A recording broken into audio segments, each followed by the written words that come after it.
everyone, welcome back to my channel. Today I am doing my top 5 best books of the fall season that I read and the top 5 worst books that I read. So starting with the top best books that I read, I will go in order of enjoyment. So starting with the one that I enjoyed the least and working my way up to the ones I enjoyed the most. First book on this list is going to be Strange the Dreamer by Laini Taylor. This is a young adult fantasy book that follows Laszlo Strange, who is trying to discover the whereabouts of this lost city called Weep and whatever happened to this city and why it was somehow erased from everyone's minds. And so I loved this book. I thought it was really well done, and I was very surprised how much I loved this book because I did not like Laini Taylor's other series, The Daughter of Smoke and Bone, as much. I actually really had a hard time with her writing style, but for some reason, even though the writing style still wasn't my favorite in this one, it didn't bother me nearly as much because the plot was so good and fast-paced, and the characters were incredible. I loved our 2 main characters in this book, and we do swap perspectives between the main 2, and I loved it. I loved every minute of it. So I'm so excited for Muse of Nightmares now, and I highly recommend this young adult fantasy book for fans of books like A Court of Thorns and Roses. I think it's better than that one. And like Throne of Glass, all of those books. If you enjoy any young adult fantasy, just pick up this series. It's so good. The next book I have on this list is This Tender Land by William Kent Kruger, which I do have a full review for, so I will leave that linked down below if you're interested in watching it. This follows these 4 orphans who are escaping their orphanage and trekking across the Midwest in America during the time of the Great Depression to find a home. And it is just such a sweet story, and I love the found family aspect of this book.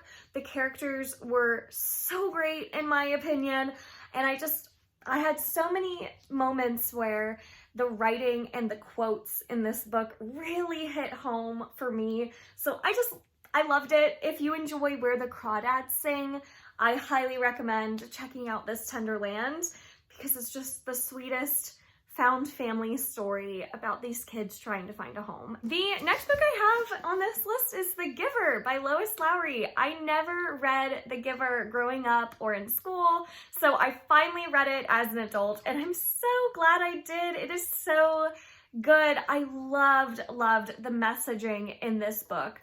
I don't feel like I need to give a summary about it because I feel like everyone else has read this in the world except me. I just really loved the themes that were explored in this book and the importance of human emotion and how it's actually such a great thing that we experience emotion because that allows us to feel love. And I loved the message in this book. It's so good, and I'm so excited to explore the other stories in this world. I was hoping that they would follow our characters in this book, and I realized that they do follow different characters, each of the different books in this series. But nonetheless, I'm still excited to read them because I love the world that Lois Lowry has built. Second to last best book of the fall is going to be a book called Why We Sleep, and this is a nonfiction about sleep.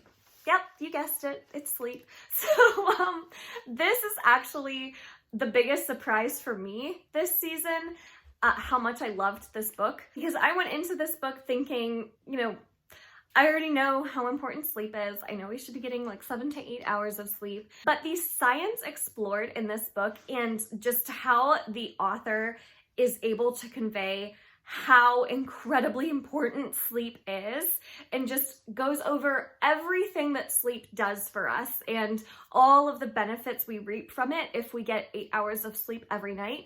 It truly is a life-changing book. It changed my life. It made me think differently about sleep. It will make me prioritize sleep for the rest of my life, and it's something that I feel like I have to shout from the rooftops for like friends and family to also read because of how important the message in this book is. You just can't convey it without reading all of the science and proof behind it. So I highly recommend everyone read this book. I think this should be mandatory reading for like every human in society. Please read this book. It is so important. It will change your life, I promise. And you will want to share it with all of your friends and family. It's so good. And then my best book of the fall season, which I have a full review for that I will link down below if you're interested in watching it, that is going to be Imaginary Friend by Stephen Chbosky. Okay, I said Why We Sleep was a biggest surprise for this season. Actually, I think it might have to go to Imaginary Friend. I picked up this book because in one of my You Choose My TBR videos, I asked, which one do you want me to read? Do you want me to read Imaginary Friend, or do you want me to read this other popular book that's coming out? And people voted for Imaginary Friend. I was actually shocked because I wanted to read the other book that it was up against. And I am so glad that this was the book chosen. I actually don't have the book now because I'm lending it to my mother who has the book. So I just have the dust jacket, but I love this book so much.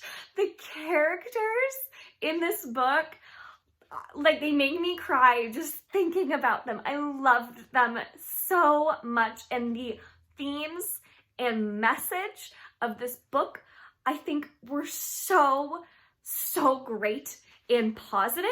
And even though this is an adult horror, and it definitely has some pretty scary moments, I think it's just about so much more than being scary. It's such an important book. I just loved it. I loved it. So if you want to check out more information about it, definitely watch that review. I do a whole vlog as well where I record my real-time reactions to reading this book, which was a lot of fun to do. Yeah, I highly recommend it. It's definitely gotten mixed reviews because of the latter half of the book, and I get it. I get it's not going to be everyone's taste. Totally understand that. I definitely think I'm in the minority of people who absolutely just loved the entire book as a whole. But I still recommend it to everyone. Give it a try, see if it's your thing. If it's not, totally fine. It does get pretty different halfway through. If you want more information about that, check out my review. But I personally loved it. So, favorite, definitely my favorite. Right, getting into the worst books. So I will start with the least of the worst and work my way to the worst of the worst. We will start this with The Lovely Bones by Alice Sebald. Okay, I did not dislike this book by any means, so I hate saying it's even like a worst book. I think I just wanted something different from this book. I had heard of The Lovely Bones because of the movie that it was adapted to, and I thought it would explore more themes of like heaven. I don't know what I was expecting from this book. It's definitely more about like grief, and it was the family's grief. It wasn't necessarily our main character, the little girl who died. It wasn't about her as much as it was about the family.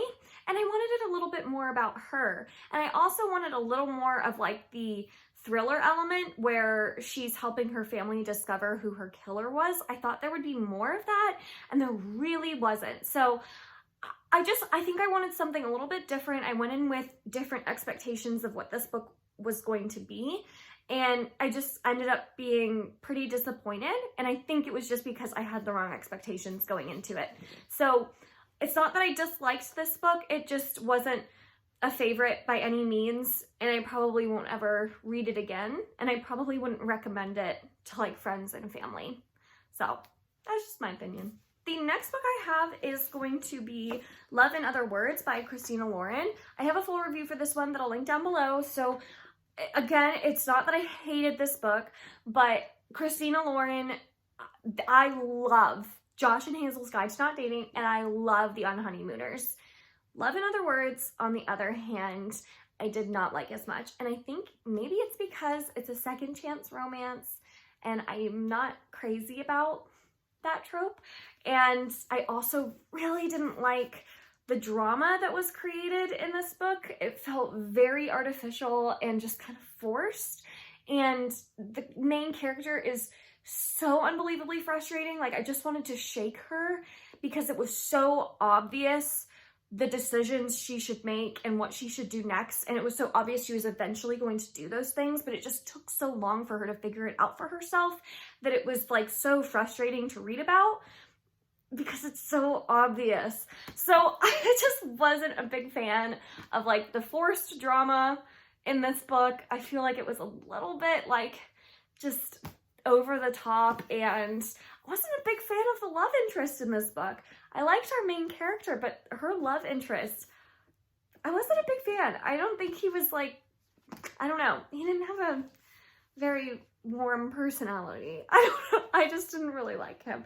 So yeah, this was definitely a disappointment, but I'm still gonna read every Christina Lauren book because I love 2 of their other books. So next book I have on this list is going to be The 7 Deaths of Evelyn Hardcastle, and I think I'm in the minority for this book as well, where a lot of people love this book, and I am not going to say that they are wrong by any means. This book is extremely unique and cool, and what the author was trying to do is so unbelievably impressive, but I really wanted this to be more about figuring out the death of Evelyn Hardcastle. And I thought it was going to be a murder mystery about that.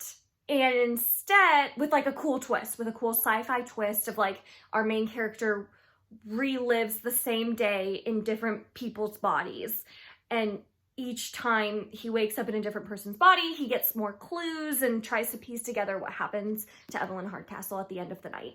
So I thought we would get more murder mystery, and instead it focused so much more on the sci-fi elements of this book and like why our main character is kind of reliving this day over and over, the rules of what that kind of means and the limitations of it. And he spends so much of the time figuring out not the death of Evelyn Hardcastle, but why he's there, how to escape. And it just, I really didn't like that piece of the book. So about halfway through, we finally do kind of start getting more into the murder mystery, and I really started to enjoy it then. But that first half of the book, I almost DNF'd it because I was just so disappointed that our main character was so much more focused on like figuring out like the sci-fi elements of this and like why he's there, how to get out of it, rather than like doing the thing that would get him out of it, which is discovering what happened to Evelyn Hardcastle. So I just thought this had so much potential and I just wanted it to be something different, and that's all. But it is very cool and I do recommend it still because so many other people love it. It just, for me, I just wanted it to be a little bit different. That's all. These are now books, like, so the rest of them were 3 stars, so they weren't bad by any means, and I still enjoyed at least a part of them, but these next 2 books I did not like. So the first of those 2, the lesser of the 2 evils, is going to be The Arrangement by Robin Harding. This one just it really missed the mark. It was trying to be a thriller about like being a sugar baby for these sugar daddies where you get paid to like do these favors and what have you. And it just turned into something that I really didn't like. The characters were extremely unlikable in this book, and they didn't start off being that way, but they turned into these horrible characters that I really just didn't care for at all. The plot really takes a turn halfway through the book that I wasn't crazy about. So this one, it wasn't for me. I didn't like it. I gave it 2.5 stars. Probably should have just given it 2. Yeah, I would say past this one, there's a lot of other great thrillers. And if you like Robin Harding, I recommend Her Pretty Face rather than this one, because Her Pretty Face was much better. the last book, which is the worst book I read this past fall, and that is going to be The Luminous Dead by Caitlin Starling. Holy Moses. Okay, so this was sold as a sci-fi horror book.